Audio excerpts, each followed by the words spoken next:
बिस्मिल्लाहिर्रहमानिर्रहीम। दोस्तों, मलिक सिराज अहमद आपकी खिदमत में हाजिर। आज 8 जून 2025 और ईद का दूसरा दिन है। यकीनन आप लोग ईद की जो खुशियां हैं उनको एंजॉय कर रहे होंगे, ईद की मसरूफियात होंगी। एक छोटी सी बतौर दोस्त एक जो है ना हिदायत या यूँ कह लें मशवरा कि कम गोश्त खाएँ, ख़ुद भी ईद अच्छी गुजारें और डॉक्टरों को भी अच्छी ईद गुजारने दें।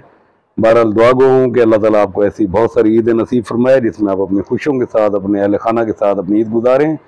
दोस्तों, आपको याद होगा कुछ दिन कबल मैंने गुलबर्ग के हाउसिंग सोसाइटी का जो एक मेगा फ्रॉड था उसके ऊपर एक प्रोग्राम किया था। उस प्रोग्राम में मैंने ये बात कही थी कि जी मैं नेक्स्ट एपिसोड के अंदर उन ब्रोकर को सामने लेकर आऊँगा जिन ब्रोकर के थ्रू ज़्यादातर सौदे हुए इसके, और इस पर लोग अपनी जमा पूंजी से महरूम हुए।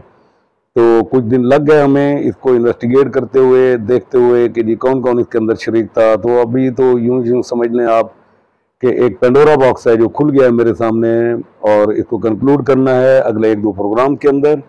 आज का जो प्रोग्राम था उसमें मैं ब्रोकर के हवाले से आपको बताना चाह रहा था कि इसमें ब्रोकर कौन थे। तो उस पर पहले एक छोटा सा क्लिप जिसमें अली असगर गुरमानी एक छोटी सी स्पीच कर रहे हैं लोगों के एक प्रोग्राम के अंदर और उनको बता रहे हैं, तो ज़रा प्लीज़ ये सुन लें आप। सुफियान भाई, अब्दुल लतीफ साहब, आमिर रहमान साहब, फहीम भाई, आदिल भाई, इवें समझो कि असां सात बंदे अली असगर खड़े हैं। ये आज मैं आम तरीका। तो आपने ये सुना कि अली असगर गुरमानी एक प्रोग्राम के अंदर अपने साथ स्टेज के ऊपर अपने उन इंतहाई करीबी ब्रोकर को लेकर खड़े हुए हैं जिनके मुतालिक वो कह रहे हैं लोगों को, जो इन्वेस्टर्स हैं, जो उनके क्लाइंट्स हैं, उनको ये यकीनदानी करा रहे हैं कि या उनको एतमाद दिलाने की कोशिश कर रहे हैं कि ये जितने नाम मैंने लिए हैं और ये मेरे साथ जो स्टेज पर खड़े हुए हैं, तो मैं खाली मैं अली असगर गुरमानी नहीं हूँ, मेरे साथ साथ ये लोग भी अली असगर गुरमानी हैं। तो ये वो एतमाद था जो अली असगर गुरमानी ने लोगों को दिया। ये लोग जो स्टेज पर आपको नज़र आ रहे हैं, इनमें आप लोग जो है ना इन सबको जानते हैं। इनके नाम अब आपको स्क्रीन के ऊपर आना शुरू हो जाएंगे। और इन ब्रोकर के मुतालिक मैं ज़्यादा तो कुछ नहीं कह सकता, सिर्फ इतना कहूँगा कि हो सकता है कि ये भी किसी जगह पर अली असगर गुरमानी के हाथों ट्रैप हुए हों। ये मैं इनको क्वेश्चन दे रहा हूँ अपने शहर होने के हवाले से, वगरना मेरा दिल और दिमाग नहीं मानता कि ये इतने सादा थे कि इनके जो है ना अपनी सादगी के अंदर इन लोगों की इन्वेस्टमेंट करा दी और इनको किसी बात का इल्म नहीं था। चलें, एक हम गुंजाइश रख लेते हैं कि जी इनको कुछ ना कुछ ये इनको मालूम नहीं था और इनसे कुछ चीज़ें छुपाई गई हैं, अली असगर गुरमानी को हम कसूरवार ठहराते हैं। तो बहरहाल फिर भी मेरा इन ब्रोकर से कुछ सवाल हैं जो बनते हैं, जो इस वीडियो की विसातत से मैं इनसे करना चाहता हूँ कि देखिए, आप जितने लोग खड़े हैं, जितने आप ब्रोकर्स हैं, एक लम्हे के लिए मान लेते हैं कि आपको किसी बात का इल्म नहीं था। तो बात यह है कि बुनियादी तौर पर ब्रोकर का असूल क्या होता है, ब्रोकर किन बुनियादों के ऊपर काम करता है कि एक प्रोजेक्ट लॉन्च होता है, उस प्रोजेक्ट लॉन्च होने के बाद जो उसका ओनर होता है वो उसके साथ ब्रोकर रब्ता करते हैं कि जनाब आप हमें डिटेल दें ताकि हम ये देखें कि इसको हम लोगों के अंदर कैसे मार्केट कर सकते हैं। ज़ाहिर है आपको ब्रोकरी या आपको जो कमीशन बनता है ये जायज़ काम है, आप मेहनत करते हैं, आप लोगों को एक अच्छी चीज़ दिलाते हैं तो उस पर आपको कमीशन बनता है, इसमें कोई बुरी बात नहीं है। तो ब्रोकर जो कंपनी जो डेवलपर होता है उससे रब्ता करता है या जो उस प्रोजेक्ट का मालिक होता है उससे रब्ता करता है, उससे पूरी डिटेल्स लेता है। तो मेरा इन ब्रोकर से सवाल है कि क्या आपने अली असगर गुरमानी से ये जो नए फेज इसने बनाए थे इसकी डिटेल्स ली थी? क्या आपने ये कंफर्म कर लिया था कि ये जिस ज़मीन का कह रहा है ये ज़मीन इसने ख़रीद ली है? और अगर इसने ये ज़मीन ख़रीद ली है तो क्या आपने उसके डॉक्यूमेंट्स चेक किए थे? जो चंद बीघे इसने नए फेज के नाम के ऊपर ख़रीदे थे, आपको पता था कि उनकी कीमत अगर उनकी प्लॉटिंग की जाए तो वो तकरीबन इसको 7 से 7.5 लाख रुपए मरला पड़ रही थी, जिसको ये 2.5 लाख रुपए में बेचने की कोशिश कर रहा था? क्या आपके इल्म में था कि जितनी फाइलें 3200 फाइलें एक, 600 फाइलें एक, इसने GFT जो बनाई हुई थी और इसके अलावा भी दीगर फाइल, जितनी फाइल इसने हज़ारों की तादाद में बनाई हुई थी, क्या उस फाइलों के मुताबिक इसके पास वो ज़मीन मौजूद थी? क्या आपकी मालूमात में ये बातें थीं? अगर आपकी मालूमात में ये बातें नहीं थीं तो सवाल यह है कि क्यों आप खाली फाइल उठाकर लोगों की इन्वेस्टमेंट कराए जा रहे थे सिर्फ अपने कमीशन के चक्कर में? ना आपने ज़मीन देखी, ना आपने मौके के ऊपर जाकर देखा और आपने लोगों का करोड़ों अरबों रुपया यहाँ पर डबो दिया, तो क्या ये रिस्पॉन्सिबिलिटी आपकी नहीं बनती? चलें, दूसरी बात, अब आपने ये ज़मीन देखी हुई थी और वाकई आपको ये लगता है कि जितनी फाइलें उसने F और G ब्लॉक की उसने बनाई हुई थी, क्या ये रकबा उन फाइलों के मुताबिक था? आपको पता है कि डेरा गाजी खान का जो शहरी जो ब्लॉकों वाला एरिया है, ये कमोबेश 25 मुरब्बा अराजी के ऊपर मुश्तमिल है। आप बाहर की कॉलोनियां छोड़ दें। इस अली असगर गुरमानी ने मुल्तान के अंदर जो गुलबर्ग बनाई, 40 मुरब्बे के ऊपर इसने जो है ना वो स्कीम बनाई और लोगों के साथ फ्रॉड किया। सेम एज इट इज इसने डीजी खान के अंदर यही किया। इसने F और G फेज के ऊपर 3200 फाइल इसने एक दी, 600 फाइल इसने एक दी। कम से कम इसकी 4000 से ज्यादा फाइल आपने जो दी है, इसके पास तो 200 फाइलों के मुताबिक भी रकबा नहीं था। 4000 फाइलें इसने कागज के पलंदे बैठकर अपने ब्रोकर के जरिए बांट दिए, लोगों में बेच दिए, लोगों की जमा पूंजी इकट्ठी कर ली। जो बेचारे किसी की पेंशन के पैसे थे, किसी की रिटायरमेंट के पास ग्रेजुएटी जो उसको मिली थी, किसी ने कोई चीज बेचकर पैसे इकट्ठे किए थे कि चलें शहर के अंदर हमारे कॉलोनी के अंदर एक घर हो जाएगा।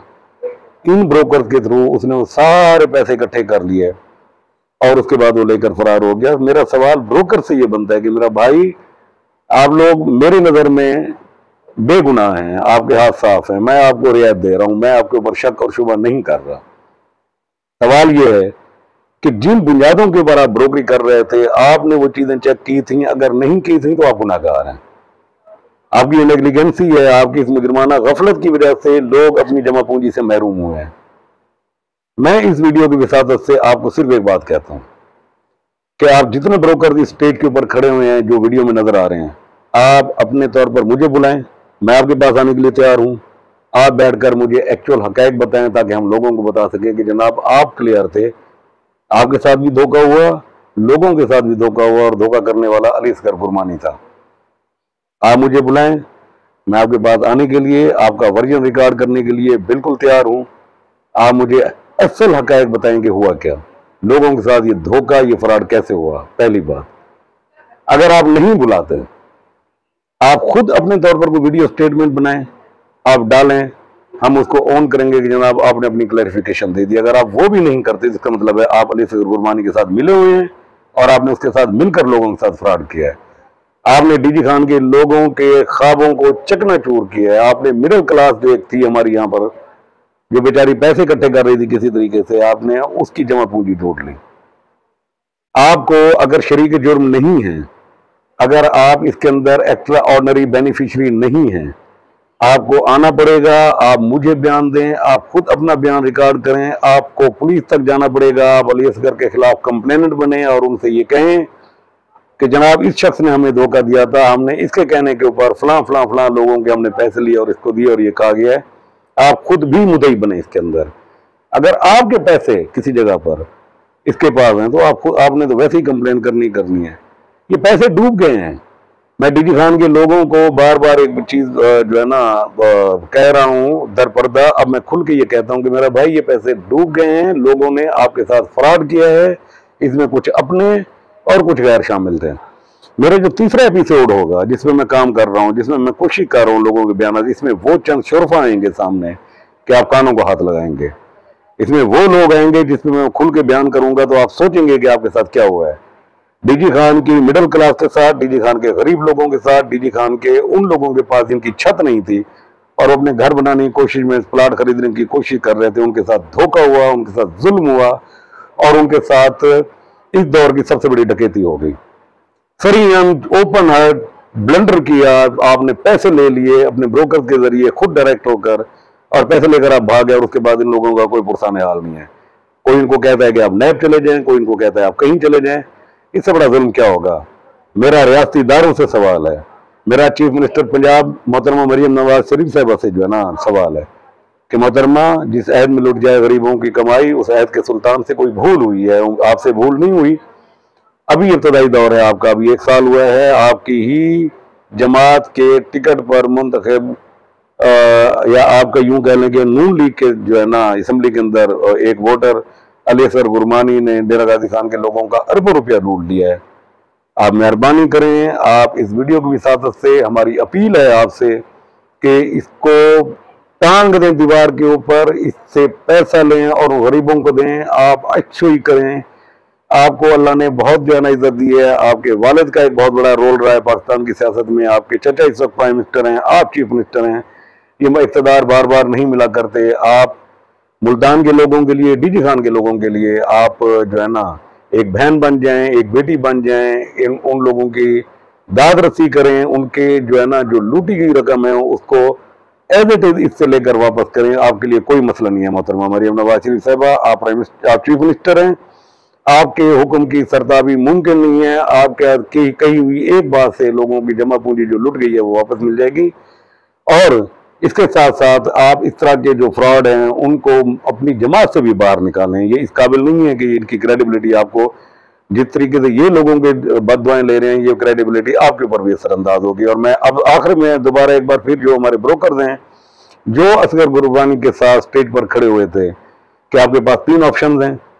नंबर 1, आप मुझे बुलाएं, मैं आपका स्टेटमेंट रिकॉर्ड करता हूं, डालता हूं अब सोशल मीडिया के ऊपर ताकि पता लगे आप क्लियर हैं। नंबर 2, आप खुद अपने तौर पर वीडियो बनाकर डालें। नंबर 3, अगर ये दोनों काम आप पहले नहीं करते तो इसका मतलब यह है कि आप इसके अंदर शरीक जुर्म हैं। मैं उम्मीद करता हूं कि बहुत जल्द आप मुझसे रब्ता करेंगे। इसमें से कुछ लोग मुझे ज़ाती तौर पर जानते हैं। मैं फिर भी अपना व्हाट्सएप नंबर, अपना कॉल नंबर यहाँ नीचे स्क्रीन पे लिखा हुआ नजर आएगा, ये डाल रहा हूँ, आप लोग क्लियर करें। और दोस्त मेरा कुछ दिनों तक तीसरी वीडियो का इंतजार करें जिसमें मैं उन शरफा के नाम लूंगा, उन लोगों के जो एक्स्ट्राऑर्डिनरी बेनिफिशरी हैं, जो कहते हैं हमारा गुलबर्ग से कोई ताल्लुक नहीं, जो इसके लिए असगर गुरमानी के लिए सहूलतकारी का काम अंजाम देते रहे, जो बहुत कुछ करते रहे और वो अच्छे खासे बेनिफिशरी हैं, उनको भी सामने लाएंगे ताकि लोगों को पता चले कि उनके साथ जो वारदात हुई है उसके अंदर कौन कौन शरीक था। खाली अली असगर गुरमानी नहीं था, उसके साथ और भी बहुत सारे लोग थे। तो ईद के दूसरे दिन में मेरी इस दुआ के साथ कि आप अपने अहल खाना के साथ एक भरपूर ईद गुजारें और अल्लाह ताला आपको हमेशा सुखी रखे। तो इंशाल्लाह नेक्स्ट वीडियो तक मैं आपसे इजाज़त लूँगा, तब तक के लिए इजाज़त, अल्लाह हाफ़िज़।